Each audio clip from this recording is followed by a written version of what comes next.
आम राज्य में विजु स्वास्थ्य कार्ड बंद करी नुआ सरकार आरंभ कर गोपबंधु जन आरोग्य स्वास्थ्य बीमा। तेबे यह कार्ड केबेठारु लागू हेबो, केउमाने पाइबे, एथिरे कौन समस्त सहायता मिलिबो, एने मध्य जारी हैला एक नुआ अपडेट। केउमाने मध्य पाइबे कार्ड को आसंतु संपूर्ण अपडेट जानिबा ता पूर्वरु वीडियो को लाइक करंतु, सब्सक्राइब करना थिले एबे सब्सक्राइब करी पाखर थिबा घंटी चिन्ह को दबाइ दियंतु। देखंतु एबे एक बड़ अपडेट आसिला। राज्य में लागू हेबो आयुष्मान भारत गोपबंधु जन आरोग्य स्वास्थ्य बीमा।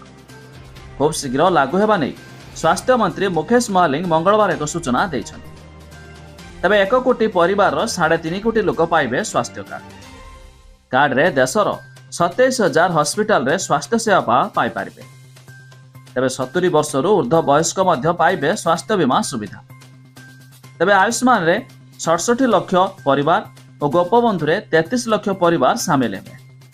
ते पुरुषों को 5 लाख टंका और महिला को 10 लाख पर्यंत स्वास्थ्य बीमा मिलिबो बोली मंत्री मध्य कहिसेंति। तबे देशर गरीब एवं निम्न मध्यवित्त आय वर्गर लोकों को स्वास्थ्य सुरक्षा जोगाई देबा लक्ष्य रे आरंभ होइथिबा योजना रे देशर प्राय 50 कोटी लोक उपकृत होई सारछन्ति। जदि आपण आयुष्मान कार्ड तैयारी करबा को चाहउछन्ति तेबे किछि जिनिस प्रति ध्यान रखिबा जरूरी। तेबे हम राज्यर स्वास्थ्य मंत्री मुकेश महालिंग ए मध्य सूचना दैछन्ति। खूब शीघ्र मध्य यार प्रोसेस गाइडलाइन केउमाने मध्य पाइबे जहा मध्य आसीबा को जाउछि।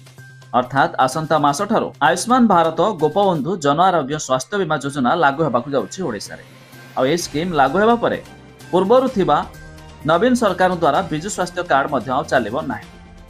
तेबे आपण माने केउ जिल्लारो वीडियो देखुचंती ता निहाती कमेंट करी जणाइबे।